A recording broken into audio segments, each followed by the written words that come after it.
나는 대학을 졸업하고 지방에 있는 반도체 회사로 취직했다. 연고도 없는 지방 발령이었지만 가족이 없던 나는 집값과 물가가 낮은 한적한 지방이 좋았다. 어렸을 때부터 혼자 지내는 것이 익숙했던 나는 지방에 금방 적응했다. 2년 동안은 업무적으로 배울 것도 많았고 일이라고는 과외 이력밖에 없던 내가 사회생활에 적응하기 위해 큰 노력을 기울였다. 과외로 모은 돈으로 투자했던 주식 수익을 처분하고 대출을 껴서 아파트 전셋집을 마련했다. 8평 남짓한 좁은 방에서 항상 아파트에서 살고 싶다는 꿈이 있어서 자동차를 사는 것보다 아파트를 먼저 계약했다. 20년 된 아파트였지만 내부는 인테리어 마감이 되어 있어 오래된 집으로 보이지 않았다. 회사의 지원으로 저금리로 대출을 할 수 있었다. 유튜브를 참고해서 가구를 배치하고 꾸몄다. 아늑한 침대에 누워 생각을 했다. 이제 아파트를 장만했으니 여자친구를 사귀고 싶다는 생각이 들었다. 나는 남고, 군대, 공대를 나와서 여자를 만나는 것이 쉽지 않았다. 아무리 좋지 않은 조건에서도 다른 사람들은 연애를 잘했지만 나는 낯도 많이 가리고 자신감도 없었기 때문에 여자를 만난다는 것은 익숙하지 않았다. 회사에서도 여자 직원과 일했지만 업무적인 일 이외의 사담은 하지 않았다. 매일 집에만 있던 나를 안타깝게 여긴 직장 상사가 볼링 동호회에 데리고 갔다.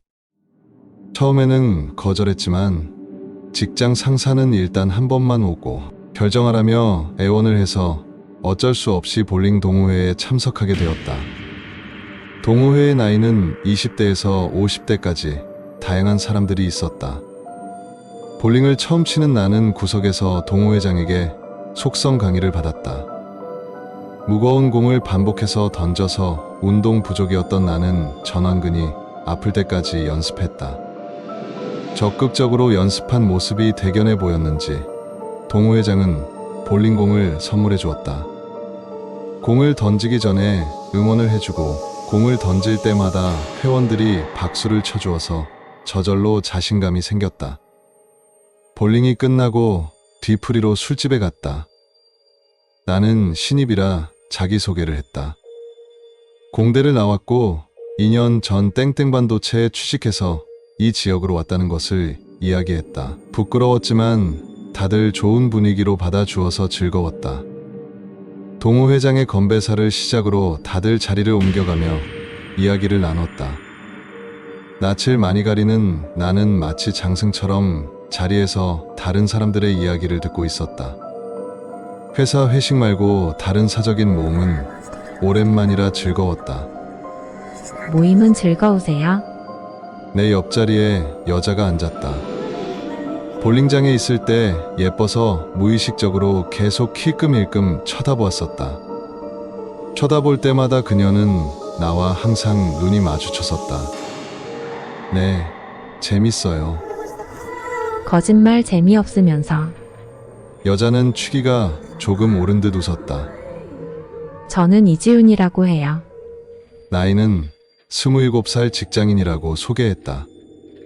긴장한 탓에 맥주를 생각보다 많이 마셨고 집에 들어가 잠이 들었다.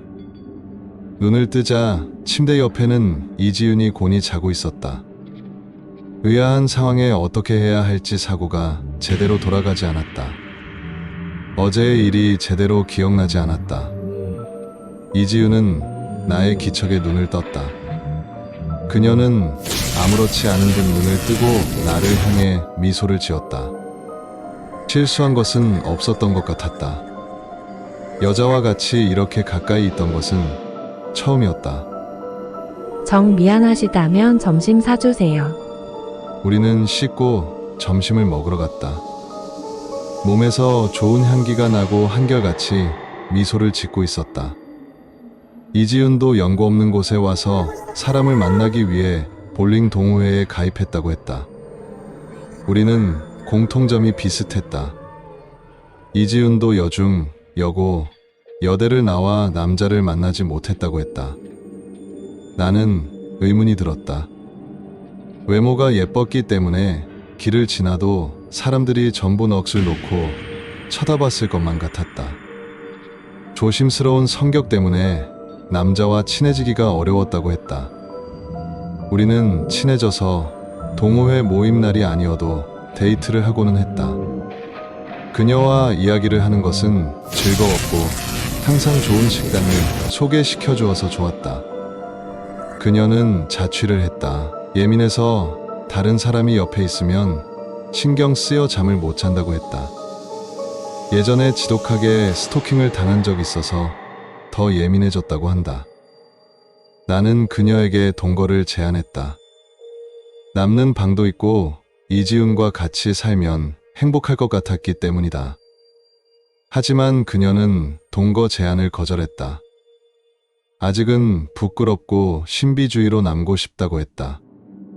그 이유가 귀여워서 나는 알겠다고 말했다. 직장을 다니는 것이 즐거웠다. 배경화면도 여자친구 사진으로 바꾸었다. 성격도 적극적이고 활달해졌고 옷을 사고 헤어 스타일을 바꾸었다. 월급을 받아도 쓴 곳이 없어 저축만 했던 내가 꾸미기 위해 돈을 쓰니 재밌었다.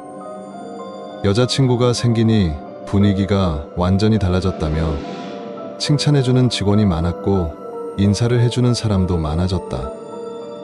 이래서 사람들이 꾸미는구나 라는 생각을 하게 되었다. 데이트는 평일에 퇴근 후 밥을 먹고 주말에 한번 데이트를 했다. 요즘 누가 나를 따라다니는 것 같아. 이지우는 카페에서 미간이 찌푸리며 말했다. 그녀가 짜증내는 모습은 처음이라 당황했다. 어떻게 생긴 사람인 줄 알아? 예전에 다니던 회사의 직원인데 나를 좋아한다면서 쫓아다니던 남자야. 이사까지 했는데도 계속 따라다녀서 미치겠어. 이지우는 한숨을 내뱉었다. 당분간 우리 집에서 지내는 게 어때? 그녀는 조금 고민을 하다 결국 고개를 끄덕였다. 나는 운전을 하면서 스토커가 있는지 없는지 감시했다. 한적한 동네라 수상한 사람이 있다면 금방 눈치챌 수 있었다. 스토커가 회사에까지 올 수 있어서 그녀는 연차를 내고 잠깐 회사를 쉬었다.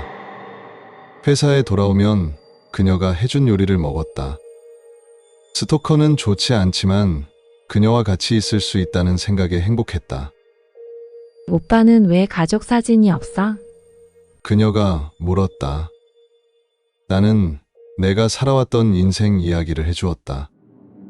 교통사고로 인해 부모님이 돌아가셨고 중학생 때부터 나 혼자 살았다는 것을 알려주었다. 그녀는 나를 등 뒤에서 앉아주었다. 정말 고마웠다. 이 순간이 계속되었으면 좋겠다고 생각했다. 아는 언니가 보험 실적이 조금 필요해서 그런데 자기 이름으로 보험 하나 넣어도 될까? 응, 물론이야. 취직 후 보험을 따로 넣은 적 없었기 때문에 필요하긴 했었다.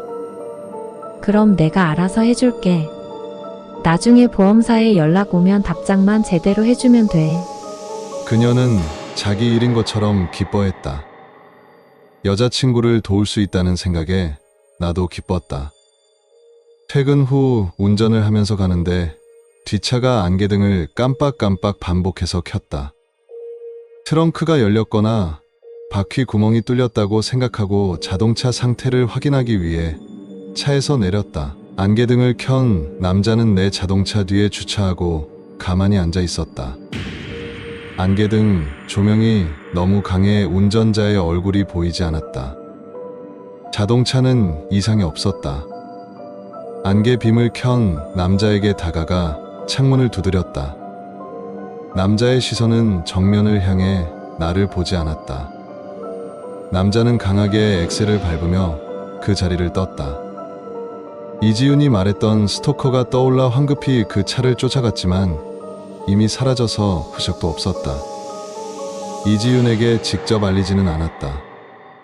분명히 이 이야기를 듣는다면 공포감에 휩싸일지도 모르는 일이었다. 아파트 1층 현관문 수상한 남자가 우편함을 확인하고 있었다.